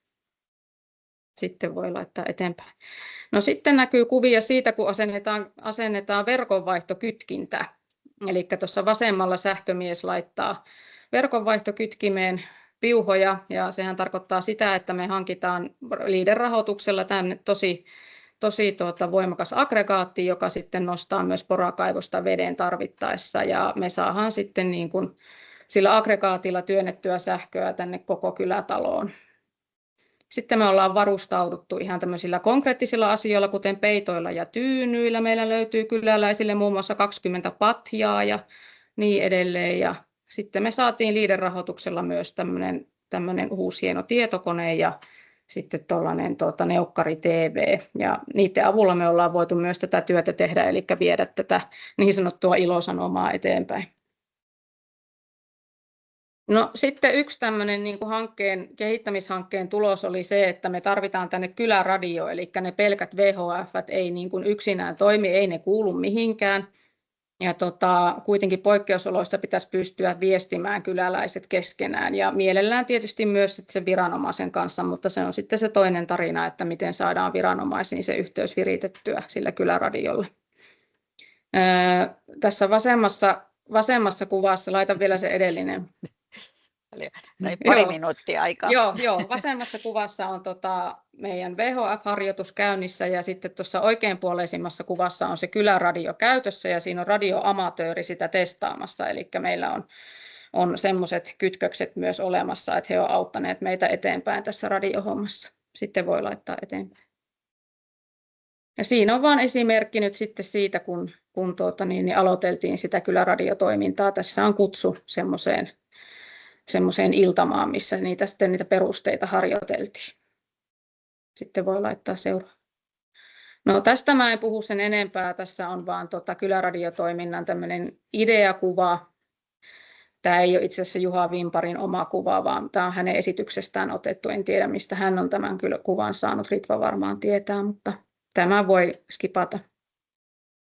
Kylävaran kuvia. Niin justiin, näin mä vähän arvelinkin. Hetkinen, anteeksi, nyt meni takaisinpäin. Mahtuiko tämä? Joo, täällä oli No niin, vaan kiitokset ja näin, joo. Joo, eli kysykää, jos teillä tulee jotakin ajatuksia. Joo, Tauno Linkorta Varsinais-Suomen kylistä. Ja meillä on Varsinais-Suomen kylillä ja Uudenmaan kylillä Keke tulee kyläniminen hanke, joka toi Keke tarkoittaa kestävää kehitystä. Eli me lähtökohtaisesti hiukan mietittiin erilaista näkökulmaa, mistä vaan seuraava. Eli tuossa me valmisteltiin sitä vuosi sitten, mitä siitä mahtaa ollakaan aikaa, niin päädyttiin tämmöisen kestävän kehityksen kyläpalettiin. Meillä oli ajatuksena nimenomaan se sopeutuminen, mikä siinä hankkeen nimessäkin sit ajatusviivan jälkeen on. Me pohdittiin lähinnä niin kuin tämmöisiä kiertotalous, yhteisomistus, kylätalousasioita, kylätalojen hyödyntämistä ja sitten siinä valmisteluvaiheessa vaan tuli selkeästi esille, että tuosta varautumisesta ja turvallisuudesta halutaan lisää tietoa. Ja me otettiin sen mukaan ja kyllähän nämä teemat liittyy toisiinsa tosi vahvasti, että turvallisuudesta puhutaan kylätiloissa, eli kylätaloissa, niin kuin tässä on tullut esille, tuo hyvinvointi on selkeästi turvallisuusasia, yhteisöllisyys, resilienssiasia, kiertotalous, esimerkiksi yhteisomistukset, puhutaan näistä vaikka yhteisistä aggregaateista sun muusta, ja näin päin pois, eli sinänsä oli myöskin hyvä saada tuo kyläturvallisuus mukaan, että me saatiin myöskin tuo 5. varvas tuohon meidän hienoon logoon. Pistä vaan seuraava. Eli meillä on 2 maakunnassa ja meillä on 16 kylää, eli 8 per maakunta. Ja meillä on nyt ollut näitä kyläkohtaisia lähinnä, tai tämmöisiä teemakohtaisia etäwebinaareja, mennään kohtapuolin kunkin kylän kanssa myöskin paikan päälle pohtimaan lisää asioita ja puhutaan sitten näistä, mitä kukin kylä tekee näistä valitsemistaan teemoista. Eli en ehkä tuohon nyt enempää, tämä on aika peruskauraa, mitä kylillä ja hankkeissa tehdään. Me muuten aloitettiin tuossa viime vuoden vappuna ja pitäisi 27 loppuun asti mennä. Joo, käännä vaan.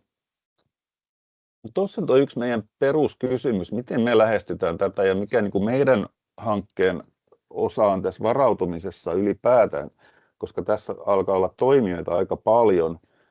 Ja lainasinpa tuosta Sitran näistä megatrendikorteista, että tässä on puhuttu tosi paljon niin kuin just näistä poikkeustilanteista, häiriötilanteista. Sitten toisaalta esimerkiksi tuo ilmastonmuutos tuo koko aika sellaisia tilanteita eteen, että poikkeuksista alkaa tulla enemmän säännönmukaisia, niin kuin esimerkiksi nämä myrskyt alkaa nyt tietää jo, että suunnilleen tapaninpäivän aikoihin joka tapauksessa tulee. Eli tässä on yksi sellainen peruskysymys, minkä kanssa tässä ollaan painittu jo. Pistä vaan seuraava. Eli tämä on se perustilanne, mistä tänäänkin on puhuttu tosi paljon, mitkä toisaalta liittyy myöskin niin kuin tuohon etenevään ilmastonmuutosasiaan. Ja tuossa ihan muistutuksena vaan oikeassa yläkulmassa, niin ruotsalaiset on tässä jo 20 vuotta sitten pohti näitä asioita ensimmäisen kerran ihan tosissaan tuolla kylillä, koska silloinhan meni tosi paljon metsään nurin siellä ja silloin havaittiin ekan kertaa, että pitäisikö kylillä olla jotain yhteisiä välineitä, pitäisikö kylätaloja hyödyntää evakuointihuoltopisteen ja tämmöisiä kysymyksiä. No me päästiin kokeilemaan tätä samaa sitten Tapanin myrskyssä ja sen jälkeen on ollut erinäköisiä tilanteita, minkä jälkeen on esimerkiksi puhuttu just näistä kylätaloista valmiuskeskuksina tai kriisikeskuksina. Joo, seuraava vaan. Tässä on tietysti toinen näkökulma, eli nämä jatkuvasti lisääntyvät ja etenevät tilanteet, mitä esimerkiksi ilmastonmuutoksen kautta tulee, niin niitäkin on jo pohdittu jonkun verran tuossa järjestöyhdistysmaailmassa kylillä. Ja se on myös yksi sellainen, mikä pitäisi ottaa huomioon, varsinkin tuossa, kun mekin hankkeessa pohditaan hyvinvointia. Ja esimerkiksi tuo sateiden lisääntyminen on tullut vastaan myöskin sellaisissa, että puhutaan vaikka kylätalojen rakenteiden selviämisestä näissä paineissa, eli se on myöskin sitä varautumista. Sitten sellainen, mikä tuossa tuli eilen, tässä nyt esimerkiksi puhutaan masennuksesta, mutta Rymättylän tilaisuus, johon tässä jo aikaisemminkin viitattu, meillä oli seurakunnan edustaja mukana ja se on myös hyvin tarpeellinen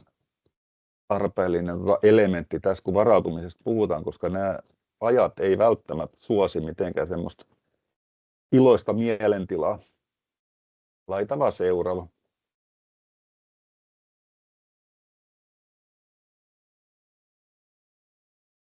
Vaihtuuko? Joo. Kiitos. Käytännössä siis mitä me ollaan tehty, niin kuin tässä on monen otteeseen jo puhuttu, niin nämä maaseudulla on aika usein semmoinen perusvarautuminen on jo kunnossa, eli löytyy just näitä puulämmitystä sun muuta.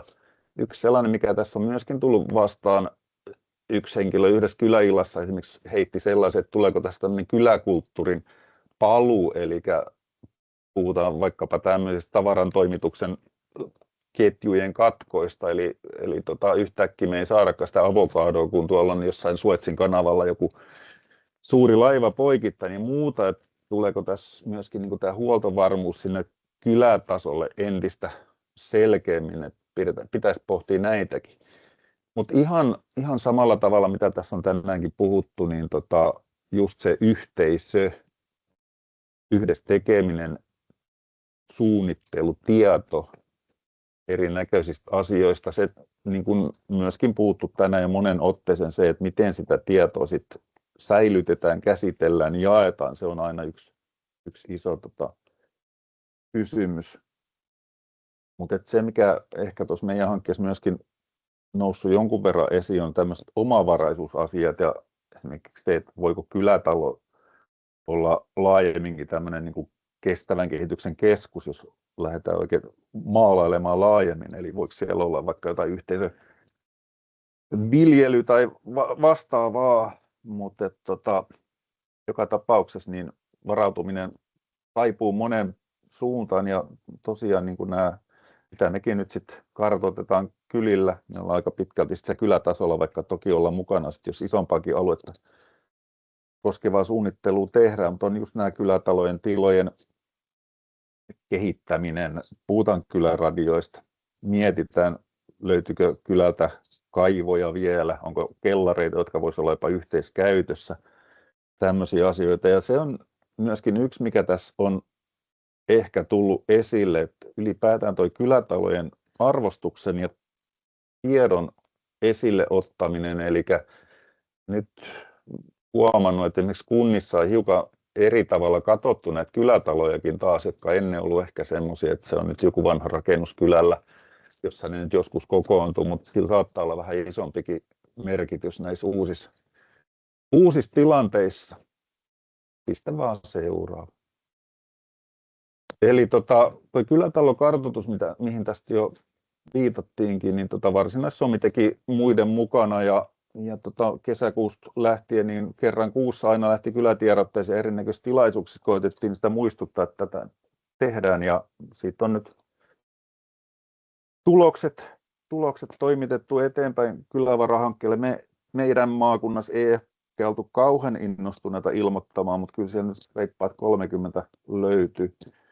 Se ei nyt ollut oikeastaan tämän hankkeen asia, vaan se oli Varsinais-Suomen kylät yhdistyksenä, mutta liittyy tietysti tähän meidänkin hankkeeseen tulokset. Meillä on ollut tosiaan kyläturvallisuudesta webinaari, missä Ritvakin puhuu ja on puhuttu kylätalojen käytöstä moneen suuntaan.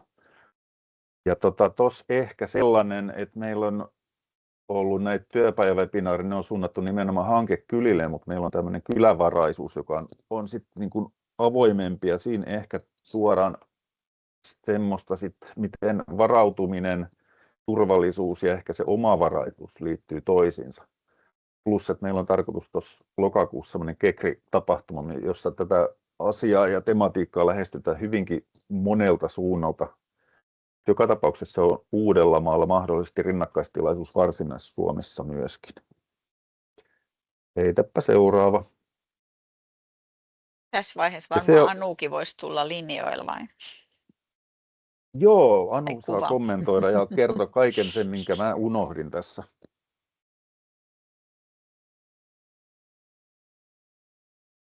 Ei, mulla näköjään on tuolla toi kamera.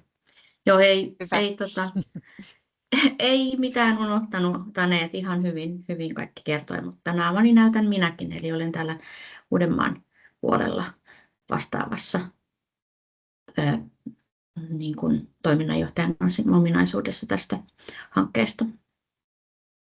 Eipä muuta. Hyvä. Joo, ehkä näihin kuviin ja tunnelmiin. Niin mä kysyn tässä heti, että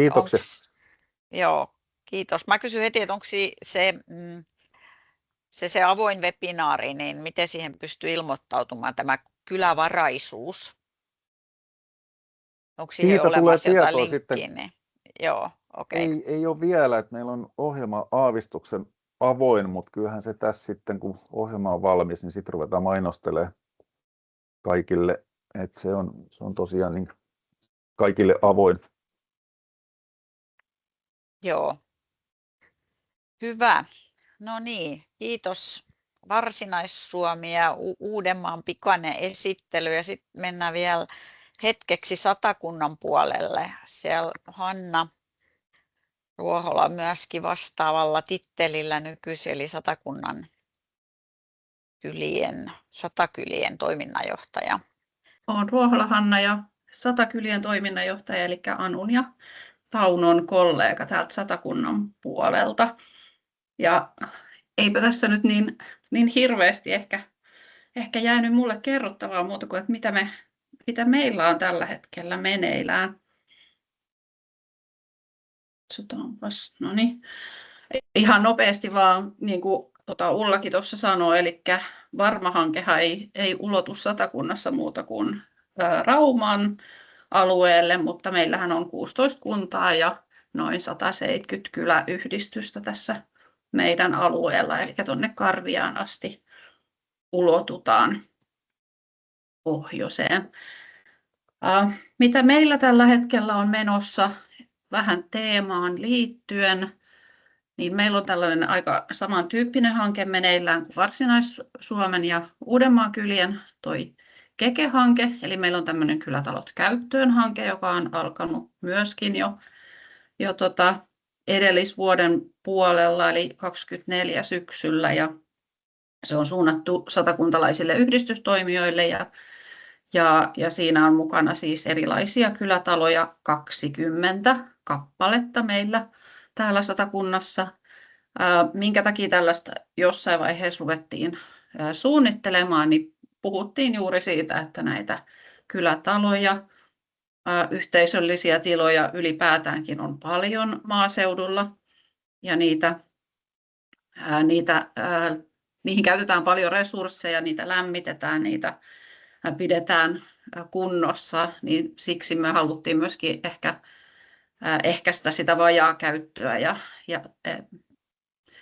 ettei niitä resursseja menisi hukkaan, niin lisätä sitä toimintaa siellä. Ja yksi niin kuin tapa tehdä sitä on yhdistysaktiivien määrän lisääminen, semmoinen kyläläisten mukaan sitouttaminen, ylipäätään sen yhteisöllisyyden lisääminen, mistä tänäänkin on tosi paljon puhuttu. Ja tätä hanketta toteutetaan yhdessä Satafood-kehittämisyhdistys ry kanssa. Ja mulla on työparina Jonna Mäkivaara, eli tehdään tätä 2 työntekijän voimin. Meidän hankkeen teemoina on nimenomaan just tämä yhteisöllisyys, aktiivien määrän kasvattaminen, kyläläisten sitouttaminen, kylien välisen yhteistyön lisääminen ja ylipäätään niin kuin verkostojen luominen tämmöisenä niin sanotusti kaikille yhteisenä teemana. Ja sitten kylät on saanut vähän itse valita, että mitä kaikkea he haluavat omalla kylällään toteuttaa näistä 3. Meillä on tämä toiminnallisuus ja käyttöaste, eli sitä tilojen toiminnallisuutta ylipäätään parannetaan. Voidaan miettiä vaikka keittiöremonttia, jotta vuokraustoiminta olisi helpompaa, tai on vaikka vaihdettu älylukkoja, että sitä pääsee paremmin käyttämään monenlaiset porukat tai muuta tämän tyyppistä.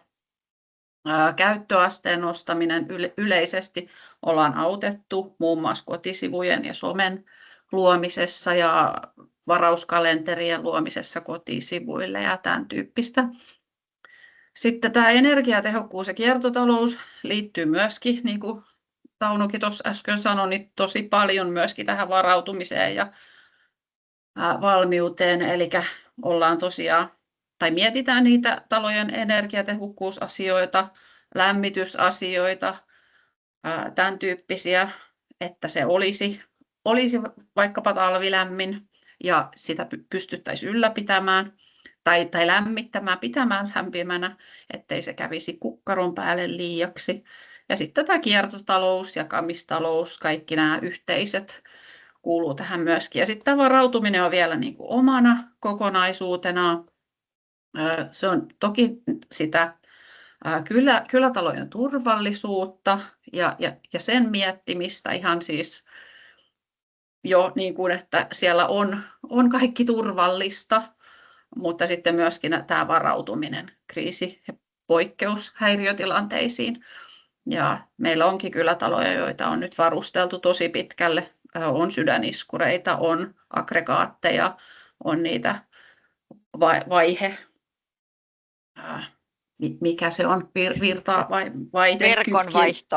Mikä? Joku verkonvaihto. Kiitos. Juuri näitä. Ja on tehty paljon kaiken näköistä tässä hankkeessa. Ja itse asiassa eilen illalla oltiin Porin kylien, Porin kaupunki meidän kanssa kutsui kaikki jo Porin kyliä ja mietittiin vähän sitä yhteistyötä, että liittyy ehkä tuohon verkostojen luomiseen ja yhteistyön lisäämiseen, niin mietittiin turvallisuutta ja varautumista Porin kaupungin kanssa yhdessä. No sitten meillä on tulossa myöskin tämmöinen, ei kun näin päin, mitä me ollaan nyt tehty ylipäätään, joko hankkeella tai sitten ihan muuten vaan niin kuin Satakylinä, niin me ollaan pidetty tämmöisiä kyläkohtaisia ja kuntakohtaisia kyläturvallisuuden iltoja, riippuen vähän, että onko esimerkiksi kunta halunnut niitä yhdessä meidän kanssa toteuttaa, niin ollaan pidetty. Meillä on muutamia kyläturvallisuussuunnitelmia tällä hetkellä tekeillä. Sitten se kylätalokartoitus, mistä Ritva ja Taunokin mainitsi molemmat. Ja toi meidän edellinen hanke, tai äsken mainitsemani Kylätalot käyttöön hanke, niin sen puitteissa on kyllä saatu runsaasti erilaisia hankkeita etenemään, lähinnä siis Leader-yhdistyksille, eli on investoitu tosi paljon, muun muassa just kyläradioita ja aggregaatteja, sydäniskureita, energiaremontteja, tämän tyyppistä varautumiseen liittyen. Mä oon myöskin 72 tuntia kouluttaja ja olen pitänyt niitä aina, jos halutaan. Meillä on tosi tiivis yhteistyö SPR:n ja Vapepan ja kuntien kanssa. Mietitään sitä kyläturvallisuutta ja kylien roolia ylipäätään niin kuin, turvallisuustoimijoina. Ja olen nostanut sitä ja ollaan nostettu sitä esiin. Ja nyt myöskin meidän hyvinvointialueen pelastusjohtaja ja varautumisjohtaja, niin heidän kanssaan ollaan kerrottu nyt kylien roolista. Ja tämä on tosi tärkeää, että me tuodaan sitä infoa sinne viranomaisten suuntaan, että hekin osaavat ottaa sitten siellä omissa suunnitelmissaan jollakin tavalla kylät huomioon. Ja toisaalta he tietää ja tiedostaa sen, että me tehdään paljon varautumisen eteen jo asioita, ettei tule sitä torttaa, mikä jossain tuossa mietityttikin.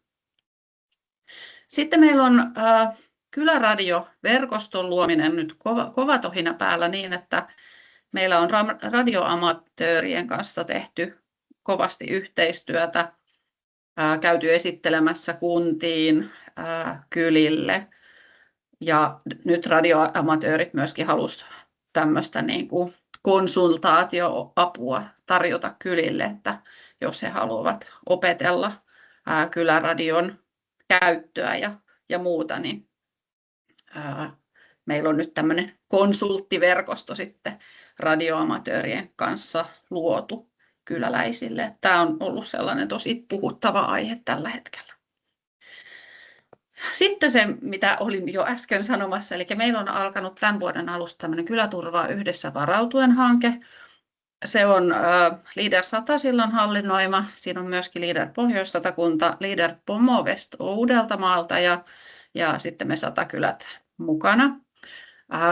Tämä on vielä nyt vähän lähtökuopissaan, sillä me ollaan juuri vasta rekrytoitu työntekijät molemmille alueille, että mä tuun itse tekemään tähän jonkun verran. Sitten meille tulee tänne Satakuntaan toinen henkilö myöskin ja Uudellemaalle yksi henkilö tekemään tuonne Pomovestin alueelle, niin he eivät ole vielä aloittaneet töissään, joten sitten tuossa helmikuun puolivälissä, maaliskuun alussa aletaan sitten täysillä tehdä Ei ole tarkoitus tehdä päällekkäistä työtä tämän Varma-hankkeen kanssa. Meillä on ehkä enemmänkin tällainen varautumisen kouluttautuminen ja harjoittelu se pääpaino tässä hankkeessa. Tämä on suunnattu siis kaikille satakuntalaisille ja sitten tuon Pomovestin alueen toimijoille. Ja tässä on hiukan niitä koulutusaiheita, mitä me ollaan ajateltu. Ei ole vielä mietitty nyt ihan loppuun asti näitä koulutuspaketteja. Se on tämän kevään asia ja sitten varmaan syksyllä vasta aletaan enemmän kouluttaa ja pitää niitä harjoituksia ja koulutuksia, mutta että on sekä sitä henkilökohtaista ja kotitalouden varautumista ja resilienssin kasvatusta, mutta sitten myös ihan käytännön läheisiä asioita, paloturvallisuus, ensiapu, sitten nämä verkostot, viranomaisyhteistyö, vapaaehtoiset, johtaminen ja viestintä, siihen kuuluu sitten kyläradiot, turvallisuussuunnitelmat, ylipäätään se semmoinen työnjako ja sen miettiminen. Ja sitten on tämä turvallinen arki kylässä, eli muun muassa ne liikenneturvallisuusasiat, tapahtumien turvallisuudet, naapuriapuringit, sen tyyppiset. Eli tällaisia kokonaisuuksia ollaan mietitty. Kannattaa ehdottomasti pysyä kuulolla ja seurata meidän kaikkien somekanavia ja kotisivuja, niin sinne sitten kun jotakin tiedetään paremmin, niin tulee tietoa. Hyvä. Mutta siinä minun kommenttini tänään. Kiitos. No niin, hyvä. Kiitos. Meillä on muutama minuutti aikaa. Mä vähän tässä nyt niin kuin kiihdytän, että saadaan 4 loppumaan. Kiitos tosi paljon kaikille nyt, ketkä on ollut äänessä. Tässä on ollut paljon erilaista tietoa varmaan meille kaikille. Mä jaan täältä vielä pikaisesti näyttöä. Se materiaali, mitä te saatte, niin siellä on lopuksi jokunen dia, missä on kerätty erilaisia materiaaleja ja nettisivuja, josta saattaa olla tietoa. Eli tässä on osa nyt sitten, kun kuulimme, niin ehkä poistuu sieltä käytöstä, mutta täällä on sivustoja, sitten on malleja ja lomakkeita. Niitä on enempikin oppaita, taustamateriaaleja ja varautumissuunnitelmia. Eli näistä voi käydä katsomassa, saatte nämä linkit sitten sen materiaalin kanssa. Eli kiitos osallistujille. Tämä keskustelupalsta täällä pysyy auki, että jos haluatte vielä laittaa meille jotain kysymyksiä tai toiveita, niin tänne voi käydä vielä laittamassa vaikka tänään myöhemmin asioita.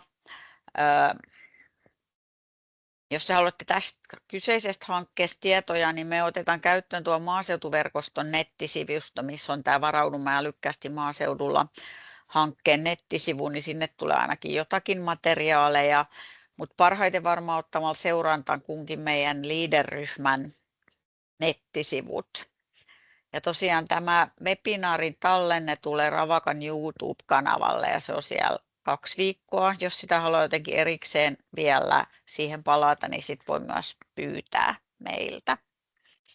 Hyvä, mutta jos lopetellaan tällä erää ja nyt olette saanut meidän yhteystietoja ja muita, niin voitte olla yhteydessä ja tosiaan LEADER-aluekohtaisesti sit edetään. Ei nyt tässä kohtaa muuta kuin kaikille hyvää illanjatkoa ja toivottavasti turvallisuusasiat etenevät joka kolkassa.